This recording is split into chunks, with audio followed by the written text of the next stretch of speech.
Hello guys, তোমরা যারা ভাবো কম রেঞ্জের প্রোডাক্টে মেকআপ করা যায় না ভালো, এই ভিডিওটা তাদের জন্য। চলো দেখতে থাকো আর সঙ্গে থাকো।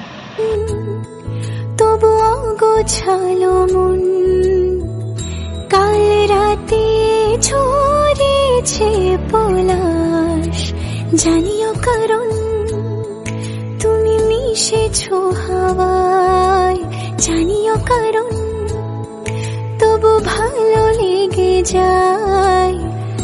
জীবনে বাঁধি সোহাগের মাস, জানিও কারণ ছোট ছোট সুখ জুড়ে থাকে বুক ঘিরে তোমাকে, ঠিক কাছে पल भर के जाओ दिल ये